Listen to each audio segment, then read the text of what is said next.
Eu tenho pela linha telefônica o delegado Paulo Márcio. Delegado Paulo Márcio, bom dia. Bom dia, Nacir Machado e ouvintes do Jornal da FAM. Delegado, chegou ao fim o inquérito que investigou aí a denúncia contra um pastor da cidade de Nossa Senhora do Socorro, é isso? Exatamente. Nós concluímos ontem o inquérito e ontem mesmo remetemos à Justiça de Nossa Senhora do Socorro para que dê prosseguimento. Qual foi a conclusão da sua investigação? Olha, nós entendemos com base principalmente nas provas testemunhais, nas provas documentais, que o pastor, tão logo se separou da ex-esposa, começou um relacionamento com a mãe da vítima e passou a dormir ocasionalmente na casa desta senhora, e ele foi aos poucos manifestando algum interesse, né, em relação à vítima, e começou a mandar mensagens de WhatsApp. As primeiras, aparentemente inocentes, eram sempre como vai, tudo bem, bom dia. E essas mensagens foram se tornando cada vez mais íntimas, né, mais invasivas. E ele chegou ao ponto de perguntar se ela gostava de carícia, carinho nas pernas, pedia para que ela deixasse a porta do quarto aberta quando fosse dormir à noite, insistiu algumas vezes em que ela deixasse ele entrar no quarto. Isso tudo foi causando à vítima um sofrimento psicológico muito grande, e ela não contava a ninguém. E aí ele começou a investir com toques físicos, né? Alisando as pernas e beijos no rosto, beijos no pescoço. Uma pressão psicológica muito grande, encaminhando vídeos supostamente para testar uma possível resistência da vítima. É algo que está muito nebuloso ainda, que nem a vítima consegue dizer exatamente o que ele queria, nem ele sabe se explicar. E nós entendemos que os elementos de prova estavam presentes, e de acordo com a jurisprudência do Superior Tribunal de Justiça, que diz que passar a mão, né, no corpo de menor de 14 anos e também praticar qualquer ato libidinoso configura estupro de vulnerável, né?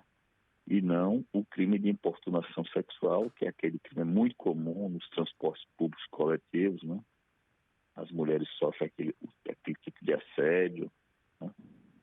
Mas, em se tratando de menor de 14 anos, o STJ entendeu que não é caso de importunação sexual, e sim de estupro de vulnerável, e, sobretudo, com base nos prints que a própria vítima fez, porque ele costumava apagar. Ele mandava a mensagem assim que ela lia, ele apagava, justamente para que isso não chegasse, né, ao conhecimento de terceiros. E quando a vítima, desesperada, não tinha mais o que fazer, já estava com sofrimento psicológico, está comprovado nos autos, houve sequelas psicológicas, né? A gente não pode entrar em detalhes até para preservá-la, mas ela teve um sofrimento psicológico, isso redundou em algumas questões que ela vai ter que resolver clinicamente, com acompanhamento. Mas quando ela não aguentou mais a pressão, ela procurou a mãe, contou a mãe, e a mãe não acreditou. A mãe não deu crédito a ela, muito pelo contrário. Ainda chegou a puni-la. E aí, então, quando ela resolveu contar ao pai, o pai já mora em outra casa, já constituiu outra família há mais de 10 anos. E aí o pai tomou as providências, e a partir disso nós conseguimos, digamos assim, elucidar esse caso, reunindo esses elementos de prova. Agora, doutor Paulo Márcio, o pai da vítima, quando fez a denúncia, ele apresentou esses prints dessas conversas e eu pergunto, o telefone do acusado, do indiciado, ele foi periciado também para poder comprovar essa questão do apagar de mensagens? Essa foi uma medida, digamos assim, processual cautelar que nós já solicitamos ao judiciário, né? Perfeito. E assim, eu deixo bem claro que se ele, porventura, se desfizer do telefone, qualquer coisa nesse sentido, isso configuraria obstrução, né? À justiça, e ele poderia responder por mais esse crime. Então, porque nós iniciamos a investigação com o afastamento da outra delegada que por licença médica, na verdade, licença maternidade, se afastou, e nós demos continuidade ao caso e solicitamos a medida protetiva de urgência, que foi deferida pelo judiciário. Ele já foi intimado, então ele não pode se aproximar em hipótese alguma da vítima. Soube também que a candidatura dele foi impugnada, mas não foi informação oficial, não foi comunicado oficialmente. Certo. Mas devo registrar que o Conselho Municipal do Direito da Criança e Adolescente de Nossa Senhora do Socorro encaminhou ofício no dia 29 de agosto ao DGB de Socorro, pedindo a instauração, a investigação desses fatos, e também solicitou que o resultado da investigação fosse encaminhado para que, no caso dele se eleger, foi informado que ele era candidato, eles impedirem a posse. Isso acho que não será mais necessário, tendo em vista que ele já foi impugnado e não concorrerá.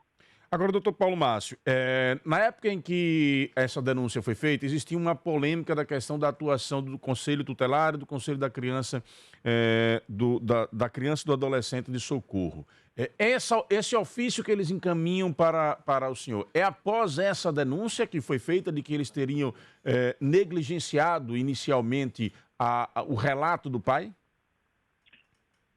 Veja, o ofício é datado do dia 29 de agosto, então eu acredito que foi após essa polêmica, né, vir a público por meio das redes sociais, eu acho que é os programas jornalísticos, e foi encaminhada não pelo conselho, porque são 4 conselhos, né, são os distritos.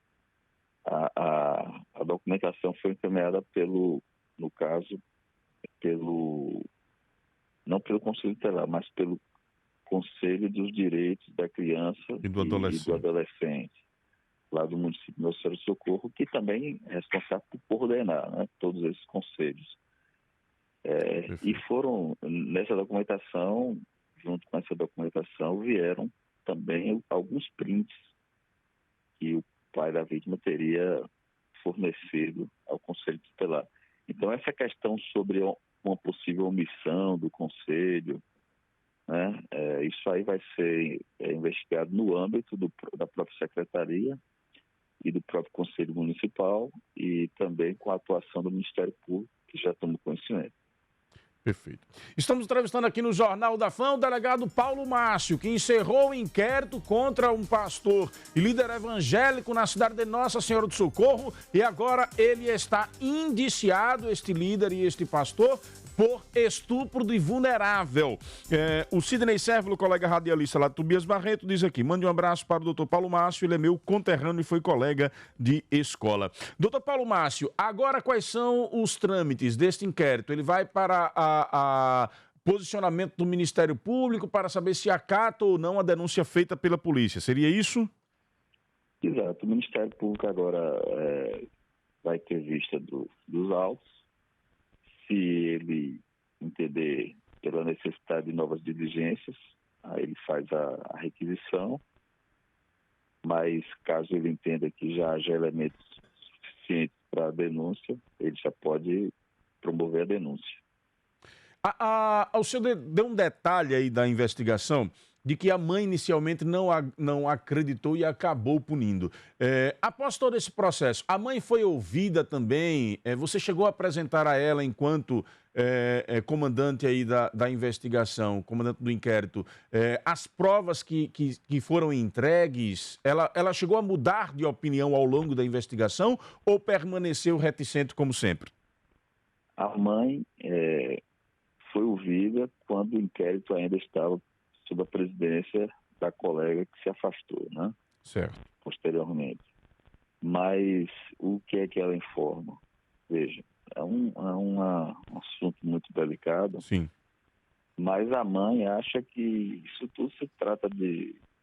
Está textualmente dito no depoimento dela, na declaração dela, que ela acha que é algum ato de rebeldia, porque ela entende que a jovem queria fazer isso porque desejava residir com o pai, já que a guarda, eles estão separados há cerca de 10 anos, e ela estava sob a guarda da mãe, e a mãe alega que isso tudo foi feito com o objetivo de dela conseguir morar com o pai. Outro detalhe que também é sórdido, mas preciso deixar claro aqui, até para que sirva de alerta para outras pessoas, em relação às mensagens que a garota conseguiu printar, a mãe disse que, na realidade, o telefone dela estava com a tela quebrada e ela usava, né, eventualmente usava o telefone da filha, e aquelas mensagens não seriam encaminhadas para a filha, mas para ela própria. Meu Deus. Então, assim, é uma situação que, em razão da urgência, pelo fato de ele ser candidato, né, ao Conselho Tutelar, e também pelo fato de o inquérito já estar com mais de 30 dias, a gente não teve condições de examinar mais a fundo. Porque, às vezes, né, entre a negligência e a conivência existe uma linha muito tênue, né? Então, assim, eu não tenho elementos suficientes, não tinha elementos suficientes para dizer se a mãe simplesmente foi negligente ou se de alguma forma foi conivente. Então, como garante, se ela podia até responder pelo crime. Mas isso será examinado mais detalhadamente pelo Ministério Público, e digo aqui de antemão que não está descartada a hipótese da mãe da vítima vir a responder por algum crime, se assim entender o Ministério Público, porque essa versão me parece absolutamente inverossímil. Aí, para mim, está mais presente uma situação em que a mãe tenta defender o investigado, que mantém com ela, sim, uma relação íntima, embora isso não seja oficializado, né, publicamente. Entendi. Realmente é um fato que é muito delicado nesse assunto, né? E a gente aqui não quer antecipar. Como fiz da mesma forma no início, no início da denúncia, né? Não quero antecipar nenhum tipo de julgamento com relação a essa mãe, mas espero que o Ministério Público aprofunde a investigação, né? Para a gente entender realmente se aí é o comportamento de uma mulher vulnerável psicologicamente a este homem e por ele ludibriada, né? Ou se é uma mulher que está sendo conivente com um crime que poderia estar acontecendo dentro da sua residência. Doutor Paulo Márcio, que alerta fica para as pessoas e para as famílias, de uma forma geral? Porque a gente sabe que os maiores índices de violência contra a mulher, os maiores índices de violência contra criança e adolescente acontecem dentro de casa. Olha, Narciso, tem que prestar atenção realmente aos sinais. Quando uma criança e um adolescente estão sendo vítimas de abuso sexual, ou de assédio, né? Não necessariamente de toques, mas os assédios, quando iniciam, há uma mudança de comportamento. Elas ficam mais retraídas, há uma diminuição do rendimento escolar, então isso tem que ser acompanhado. Existe um isolamento, há casos em que as vítimas começam a se autolesionar, e a autolesão é um episódio muito recorrente nesses casos, porque de alguma forma, isso aí os psicólogos e psiquiatras vão explicar, elas buscam uma espécie de diminuição da dor e do sofrimento através da autolesão. Então, assim, o ser humano, né, é um ser muito complexo e a gente às vezes não consegue compreender como é que se chega a esse ponto de se autolesionar para diminuir o sofrimento. Mas são os recursos que a mente, né, que a psique de cada um vai desenvolvendo aí, vai criando para... E são sinais que têm que ser observados, né, por todos nós. E uma coisa que tem que ficar muito, muito, digamos assim, evidenciada é que a maioria dos abusos ocorre justamente com pessoas próximas, principalmente pessoas da família. São tios, são padrastos, infelizmente, às vezes pais, né, pessoas da vizinhança também que têm acesso à casa. Então, assim, em Nossa Senhora do Socorro, ultimamente nós temos investigado muitos casos envolvendo a pedofilia e tem que deixar claro que o pedófilo, geralmente, ele é um predador, né? Ele sai buscando, por exemplo, nesse caso, ele era o candidato ao Conselho Tutelar. Então, eu digo que são lobos que procuram se disfarçar entre as ovelhas, porque eles costumam buscar esse ambiente. Creches, escolas, né? Um cargo de conselheiro tutelar que vai ter acesso direto a crianças, sobretudo crianças já vitimadas. Então, assim, a sociedade tem que ficar atenta a nós que fazemos parte da rede de proteção, delegacia vulnerável, Ministério Público, Conselho Tutelar. Enfim, temos que ficar atentos e coesos aí, unidos para garantir realmente uma efetiva proteção. E quando surgirem casos como esse, digamos que temos que envidar todos os esforços a fim de resolver, né, tomar as providências cautelares para afastamento do agressor. Existem hoje esses mecanismos, essas ferramentas que têm que ser utilizadas. E, enfim, contar, como sempre, com o apoio da imprensa para que, através da divulgação, através do conhecimento, casos como este sejam denunciados e, sobretudo, evitados. Meu caro Paulo Márcio, muito obrigado pela participação aqui no Jornal da Fã, pelos esclarecimentos com relação a esta investigação. Parabéns pelo trabalho e a gente, como sempre, quando faz, como fazemos aqui no Jornal da Fã, quando temos que criticar, criticamos, quando temos que elogiar, elogiamos. E neste fato, a gente precisa elogiar os esforços do delegado Paulo Márcio, que pegou um caso polêmico, o caso que ganhou, além da sua colega anterior. Quem era a delegada anterior que acabou se afastando, Paulo? A doutora Lorena da Rocha, que deu à luz, né? Sim. A filhinha dela agora no final do mês de agosto. Perfeito. Então, a doutora Lorena também, os nossos parabéns pelos esforços, porque a gente sabe que quando o caso ele ganha repercussão social, não é fácil conduzir uma investigação com técnica, com bastante isenção. E vocês foram muito competentes nesse sentido. Meus parabéns e espero que a polícia permaneça sempre assim, atuando para defender a sociedade. Delegado, muito obrigado pela sua participação e parabéns mais uma vez. Eu que agradeço. Bom dia a vocês e seus ouvintes. Tá aí, portanto, você ouvindo em primeira mão aqui no Jornal da Fã. Primeira mão. Delegado Paulo Márcio relatando os detalhes do inquérito que indiciou e nós vamos revelar agora aqui no Jornal da Fã, hein? A foto dele já está nas redes sociais. O indiciado é o apóstolo Rubens Miranda. Eu tenho pela linha telefônica um dos homens, uma das vozes que se levantou para pedir célere investigação com relação a este caso. Carlos, bom dia. Bom dia, Narciso. Bom dia a todos os ouvintes da Fã. Meu caro Carlos, sua avaliação com relação ao final do inquérito. Bom dia mais uma vez, Narciso. Nós só temos a agradecer ao delegado Paulo Márcio pelo empenho como ele tratou essa situação muito delicada. Nós passamos a ter confiança que as coisas iam evoluir. Eu acompanhei o pai até a delegacia e ficamos em torno de 40 minutos com o delegado. Sentimos que as coisas iam avançar, porque aqui em Socorro, Narciso, tem um tipo que chama-se proteção.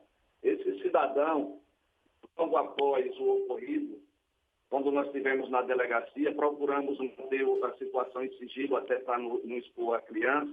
Perfeito. Mas procuramos aqui o Conselho Tutelar e o Conselho Tutelar, o que garantiu, não fez.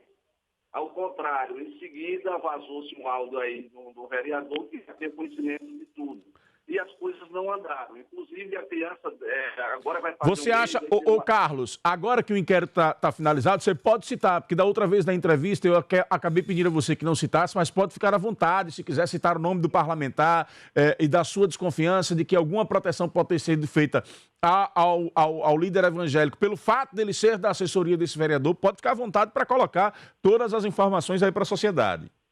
Narciso, o vereador Tiago Azevedo, esse apóstolo, ele é assessor do mesmo, assessor do vereador Tiago Azevedo.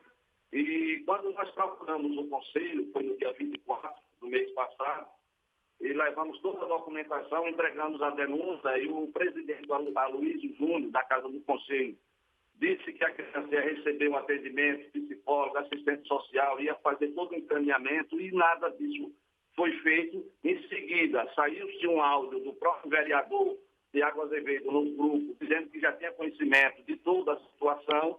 Aí foi a partir daí que nós resolvemos procurar a imprensa para que as coisas viessem a público. Tivemos a responsabilidade, não, em nenhum momento a gente citou o nome da adolescente, nem do acusado, mas cobramos diante da imprensa para que as coisas não ficassem impunes.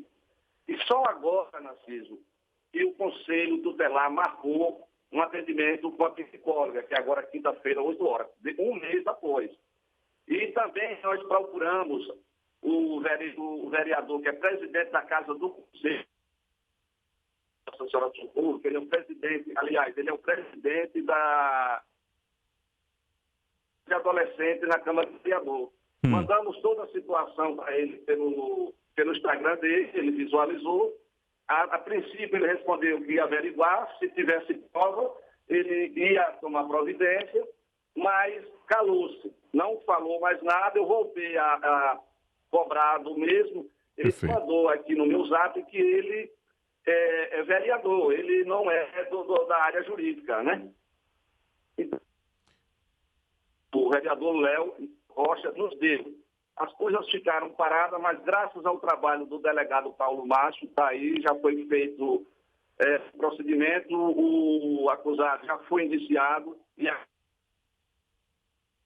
venha evoluir e que essa criança não venha mais passar pelo que passou, que a criança está depressiva, precisa urgentemente de um tratamento, que isso afetou toda a vida da criança.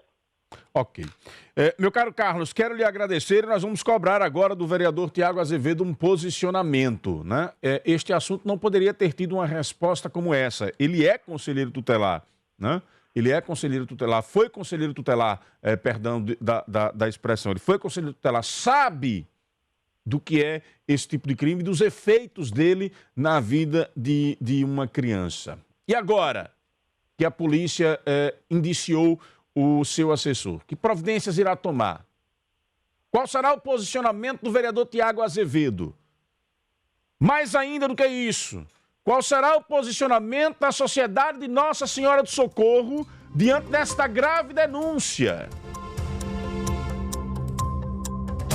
Eu acho que este fato precisa ser relatado ao Ministério Público, porque como presidente da comissão que cuida dos direitos da criança e do adolescente na Câmara de Vereadores, você prevaricar diante de uma situação como essa é grave.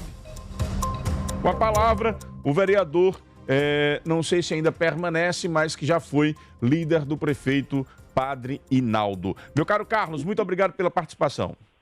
Obrigado, Narciso. Só tenho lhe agradecer. E o vereador, que é o presidente da comissão, criança e adolescente é o vereador Léo Rocha. É o mesmo que eu tive a responsabilidade de comunicar tudo o que ocorreu a ele. Perfeito. Então, desculpa a confusão, então. Léo Rocha também está devendo posição. Atenção, Entendeu? Léo Rocha, que também é líder evangélico em Socorro. Não pode dar uma resposta dessa sociedade, não sou autoridade policial. Que é isso? Um membro da Câmara dos Vereadores, ele recebia salário público da Câmara, ou Carlos? Recebia não, recebe. O suposto acusado, que agora já está indiciado, ele é assessor do vereador Tiago Azevedo, e o próprio Tiago Azevedo falou que não ia tirá-lo, porque o cargo é dele. É o que ele sempre comenta, né? Eu não sei agora, depois que ele foi indiciado, qual é a posição que ele vai tomar.